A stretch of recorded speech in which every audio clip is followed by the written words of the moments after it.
आप सभी भाई बहनों का आध्यात्मिक ज्ञानात्मक चैनल की ब्रह्म मुहूर्त उपदेश कक्षा में एक बार फिर स्वागत है।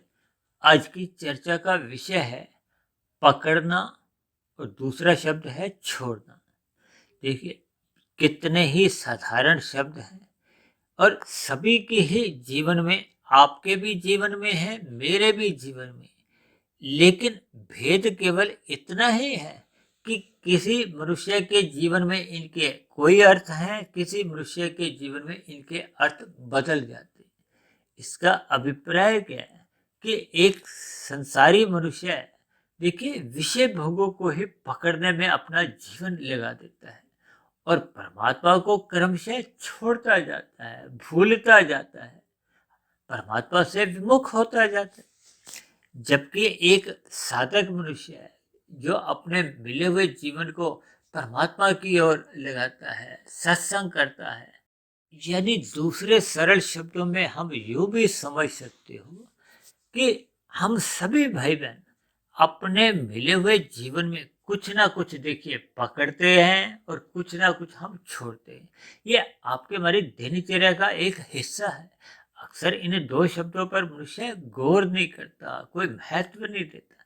लेकिन अक्सर एक संसारी मनुष्य गलती क्या करता है कि वो मिले हुए जीवन में मरते दम तक ये नहीं समझ पाता कि पकड़ना किसको है और छोड़ना किसको है। कि एक संसारी मनुष्य, देखिए, रजोगुण को पकड़ता है और रजोगुण को इतना गहरे तल पे पकड़ता जाता है, यानी कि हम सतोगुण को ही भूलते जाते हैं, सतोगुण को ही छोड़ते जाते हैं। सतोगुण को छोड़ने का अभिप्राय क्या है कि आपके हमारे जीवन में वो सात्विक स्थितियां बन नहीं पाती, वो सतोगुण की न्यून स्थितियां रहती हैं। सतोगुण की न्यून स्थितियां बनने से परमात्मा की सहज ही विमुक्ता बनने लगती है। परमात्मा की विमुक्ता बनने का अभिप्राय क्या है कि आपका हमारा जो एक मिला हुआ जीवन है वो संसार की ओर जा रहा है, क्योंकि हम संसार के विषय भोगों को पकड़ रहे हैं, या यूं कहो कि हम प्रकृति को पकड़ रहे हैं। क्योंकि मनुष्य की स्थिति एक मध्यम स्थिति है।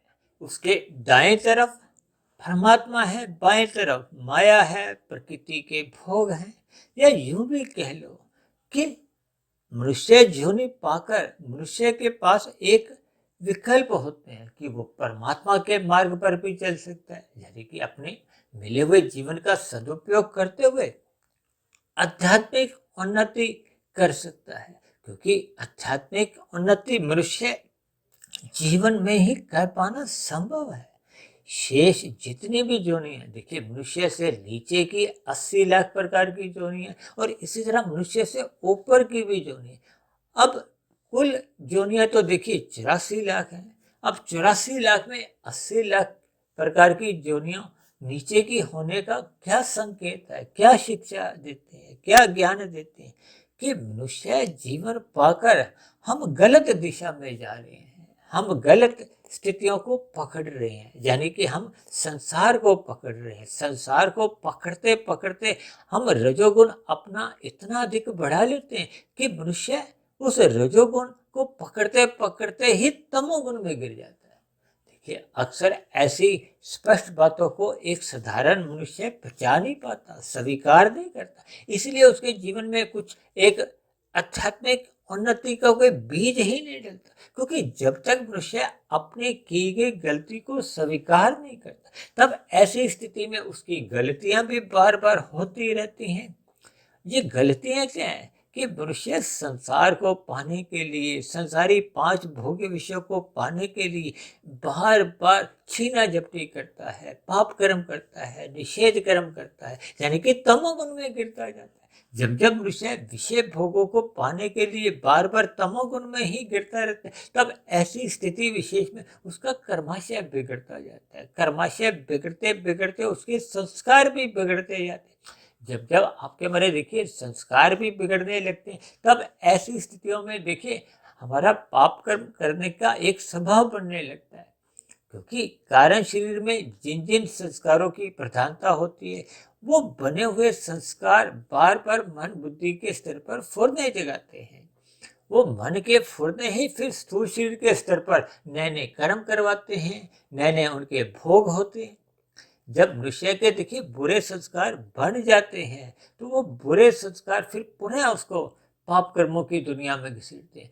कुल मिलाकर मनुष्य अपने मिले हुए जीवन में पाप कर्म अधिक कर जाता है। ये असंतुलन ही मनुष्य को मरने के बाद नीचे की योनियों में जाने को बाध्य कर देता है। देखिए ये बहुत ही एक सरल सीधा सा एक समीकरण है, क्योंकि मनुष्य जीवन तो तभी मिलता है जब मरते समय संचित कर्मों में पाप और पुण्य कर्मों की तुल्यता होती है।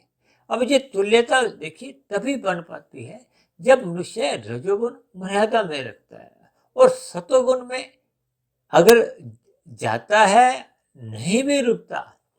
मेरा अभिप्राय है कि यदि वो आध्यात्मिक उन्नति मिले हुए जीवन में नहीं भी करता, लेकिन अपने रजोगुण को समय समय पर सतोगुण की लगाम से एक नियंत्रण में रखता है। ये नियंत्रण क्या है कि मनुष्य अपने आप को तमोगुण में गिरने से बचा लेता है, क्योंकि तमोगुण में गिरने से ही आपका हमारा पाप कर्मों का कर्माशय तेजी से बढ़ता है। और जबकि हम यदि अपने आध्यात्मिक उन्नति करने की दिशा में देखिए, यदि हम साधना करने आरंभ कर देते हैं, तब ऐसी स्थिति विशेष में आपका हमारा सतोगुण मजबूत स्थिति में आने लगता है। जब हम परमात्मा को पकड़ने का एक निश्चय बना लेते हैं, तब ऐसी स्थिति विशेष में फिर हम संसार के जो 5 भौतिक विषय हैं, गंध, रस, रूप, स्पर्श और शब्द, फिर हम उसको क्रमशः छोड़ते जाते हैं। देखिए मनुष्य अपने मिले हुए जीवन में एक स्थिति को पकड़ता है और एक को छोड़ता है। ये आपका हमारा देखिए एक स्वभाव है। केवल हमें अपने मिले हुए जीवन को सार्थक करने के लिए परमात्मा को पकड़ने का एक अवसर मिला है, परमात्मा से जुड़ने का एक हमें अवसर मिला है। इस अवसर का यदि मनुष्य सदुपयोग करता है, उसका अवसर का लाभ उठाता है, तो फिर ऐसी स्थिति विशेष में मनुष्य का मिला हुआ जीवन सफल हो जाता है, सार्थक हो जाता है। देखिए जब हम आध्यात्मिक उन्नति रूपी कमाई करते हैं, तो ये की गई कमाई मरने के बाद भी सुरक्षित बनी रहती है। और यदि मनुष्य देखिए सतोगुण की कमाई करता नहीं है और रजोगुण को भी केवल धर्मानुसार मर्यादा में कमाता है, तब ऐसी स्थिति विशेष में भी वो उसका कमाया गया रजोगुण कहो या रजोगुण में कमाए गए सुख सुविधा के साधन कहो या किसी भी प्रकार की जो एक भौतिक उपलब्धियां हैं, वो मरने के साथ ही समाप्त समझी जाती है। क्योंकि मनुष्य जीवन दिन प्रतिदिन आपका हमारा देखिए घटता जाता है, घटते घटते ये वृद्धावस्था आ जाती है। वृद्धावस्था की स्थिति विशेष में कब मृत्यु आ जाती है, और मृत्यु के आते ही जितनी भी भौतिक उपलब्धियां होती हैं वो अपने आप में समाप्त समझी जाती। जबकि हम मिले हुए जीवन में जितनी साधना कर लेते हैं, आध्यात्मिक उन्नति कर लेते हैं, वो कारण शरीर में एक सुरक्षित बनी रहती है।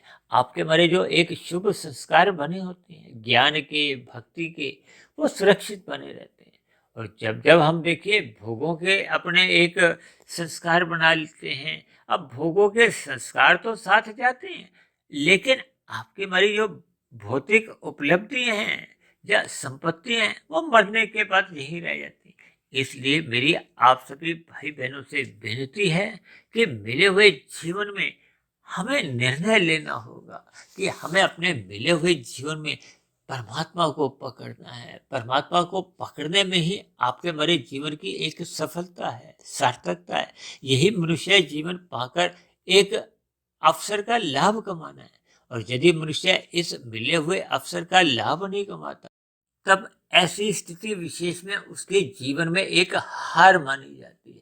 हारने का अभिप्राय क्या है कि जब हम अपने मिले हुए जीवन का सदुपयोग नहीं कर पाते, आध्यात्मिक उन्नति कर नहीं पाते, क्योंकि मनुष्य जोनी तो हमें देखिए आध्यात्मिक उन्नति करने के लिए मिली है, अपना सतोगुण बढ़ाने के लिए मिली है। यदि हम उस दिशा में चलते ही नहीं, यानी कि अपने आध्यात्मिक उन्नति करने का एक अवसर खो देते हैं, तो फिर आपका मेरा मिला हुआ जीवन यूं ही व्यर्थ चले जाता है, बर्बाद चले जाता है। और ऐसी स्थिति विशेष में यदि मनुष्य रजोगुण का अमर्यादित संग करता है और अपना तमोगुण भी बढ़ा लेता है, तब ऐसी स्थिति विशेष में वो देखिए मरने के बाद वो अधोगति की स्थितियां बनने की संभावनाएं बढ़ने लगती है। अब देखिए हम प्रतिदिन कहीं न कहीं कोई खेल देखते हैं। अब क्रिकेट का मैच हो, हॉकी का मैच हो, फुटबॉल का मैच हो, जब-जब आपको हमें अवसर मिलता है गोल करने का या एक विकेट लेने का, तो हमें उस अवसर का लाभ उठाने पे ही आपके हमारी एक जीत निश्चित होती है। जब-जब हम देखिए मिले हुए अवसरों का लाभ नहीं उठाते, तब ऐसी स्थिति विशेष में हम उस मैच विशेष को हार जाते हैं।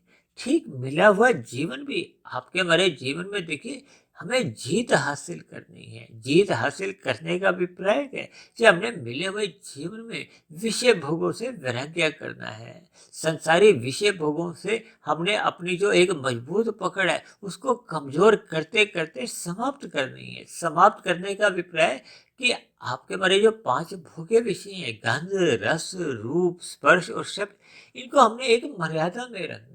यही तो भगवान श्री कृष्ण ने गीता में अर्जुन को माध्यम से आपको हमें एक उपदेश दिया है कि 5 भोग्य विषयों को हमने धर्मानुसार एक ग्रहण करना है। इसका अभिप्राय क्या है कि इन 5 घोड़ों की लगाम को या नियंत्रण को मन और बुद्धि की लगाम से, देखिए मन यदि चंचल है, चंचल का अभिप्राय जब वो विषय भोगों में ही लिप्त है, तब ऐसी स्थिति विशेष में मन की जो एक लगाम है वो विषय भोगों की ओर सहज ही हम कमजोर करने लगते हैं। मन फिसलने लगता है और फिसलने का अभिप्राय क्या है कि मन उन विषय भोगों में अपनी एक रुचि बना लेता है। रुचि बनाते बनाते वो आवारागर्दी पे आ जाता है। आवारागर्दी का अभिप्राय अमर्यादित विषय भोग होते हैं। यानी जब जब आपका हमारा मन बुद्धि विषय भोगों में लिप्त होता है, तब ऐसी स्थिति विशेष में आपके हमारी जो एक सात्विक बुद्धि होती है वो भी राजसी बन जाती है। और जब जब मनुष्य देखिए उन विषय भोगों के कारण ही अन्य मनुष्यों के साथ छल कपट ठगी हेरा फेरी करता है, तब फिर उसकी राजसी बुद्धि वो तामसी बुद्धि बढ़ जाती है। तामसी बुद्धि में देखिए विवेक शक्ति पूर्ण रूप से समाप्त हो जाती है, जबकि राजसी बुद्धि में तो देखिए विवेक शक्ति धुंधली धुंधली होती है। उसको कर्म फल सिद्धांत का कोई विशेष ज्ञान नहीं होता, परमात्मा का ज्ञान विज्ञान वो समझ नहीं पाता। आपके हमारे जो 3 शरीर हैं, स्थूल शरीर, सूक्ष्म शरीर, कारण शरीर, इनका क्या संबंध है? आत्मा और परमात्मा के एक क्या सजातीय एक दिव्य गुण हैं, उनको समझ नहीं पाता। केवल माया के विषय भोगों में ही अपना जीवन यूं ही बिता देता है। तो ये राशि धुंधली के कारण होती है। जब तक हम सत्संग निरंतर अपना श्रद्धा पूर्वक नहीं करते, तब तक आपकी हमारी सात्विक बुद्धि बन नहीं पाती। और जब जब हम ब्रह्म मुहूर्त में उठने का अपना संस्कार बना लेते हैं, यानी हम अपने मिले हुए जीवन में शुद्धतम सतोगुण की एक संग करने लगते हैं। यही तो देखिए ब्रह्म मुहूर्त में उठने का लाभ है। फिर शास्त्रों के जो सूक्ष्म बातें हैं वो आपको हमें समझ में आने लगती है। परमात्मा का ज्ञान विज्ञान समझ में आने लगता है।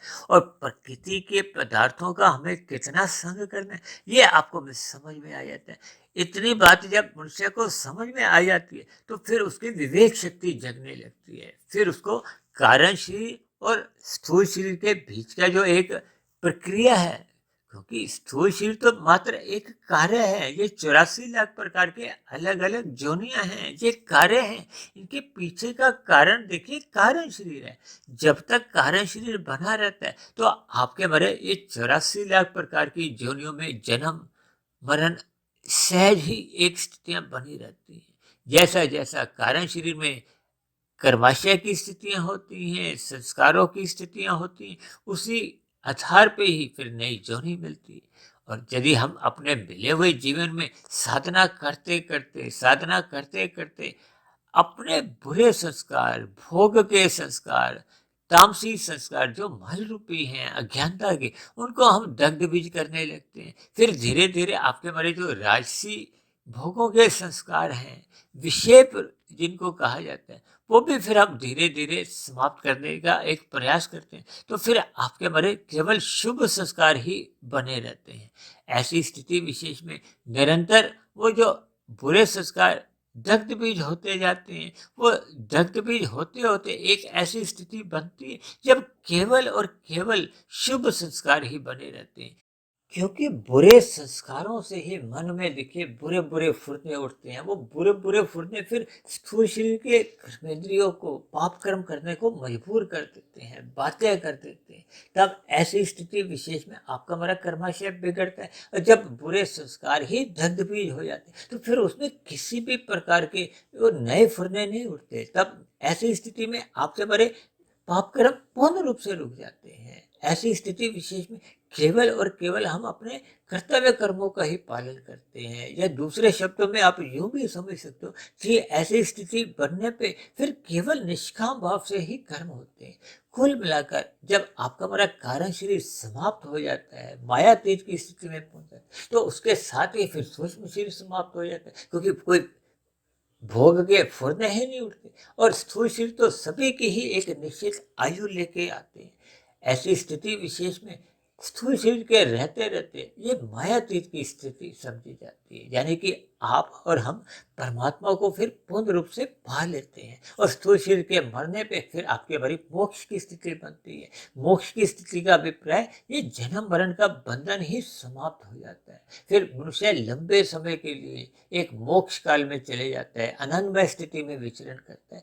तो ऐसी सभी स्थितियां आपके हमारे जीवन में तभी बन पाती हैं जब आप और हम अपने मिले हुए जीवन में परमात्मा को पकड़ने का एक निश्चय कर लेते हैं, और संसार को छोड़ने का एक मन बना लेते हैं। और यदि आपके हमारे मन के भीतर देखिए संसार को ही पाने की इच्छाएं बनी हुई हैं, तब ऐसी स्थिति विशेष में फिर हम संसार को पकड़ने के विभिन्न प्रकार की एक देखिए तरकीबें लगाते हैं। यदि हम सात्विक तौर तरीकों से कहो, धर्मानुसार कहो, धर्म की लगाम से अपने रजोगुण को मर्यादा में रखते हैं, तब तो मनुष्य का देखिए एक असफलता कहो या अधोगति की स्थितियां नहीं बनती।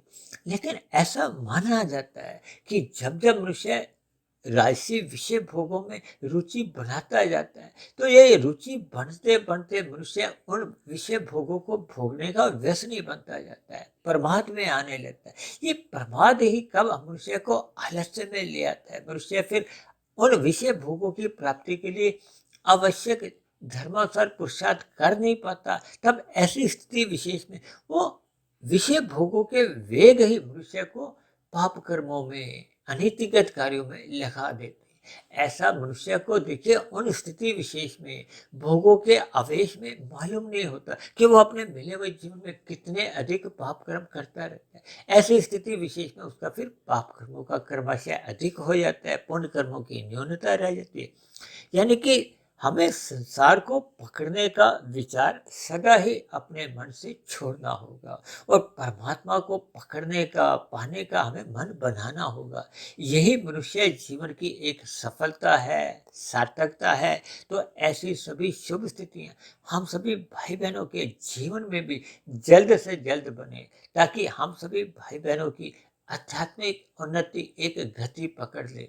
तो ऐसी सभी शुभ स्थितियां हम सभी भाई बहनों के जीवन में भी जल्द से जल्द बने, ताकि हम परमात्मा को पकड़ते जाएं और संसार को क्रमशः ज्ञान पूर्वक छोड़ते जाएं। तो ऐसी सभी शुभ स्थितियां आप सभी भाई बहनों के जीवन में भी बने। इन्हीं शुभकामनाओं के साथ आज की चर्चा विशेष को यही विश्राम देते हैं। शाम को फिर मिलते हैं संध्या बेला ज्ञान कक्षा में। तब तक आप अपने आध्यात्मिक मित्र सुधीर भाटिया फकीर को इजाजत दें। आप सभी भाई बहनों की सात्विक दिनचर्या निरंतर बनी रहे, ताकि परमात्मा को हम पकड़ते जाएं और संसार को क्रमशः छोड़ते जाएं। तो इन्हीं शब्दों के साथ अब चर्चा को यही विश्राम कर देते हैं। आप सभी भाई बहनों का बहुत बहुत धन्यवाद।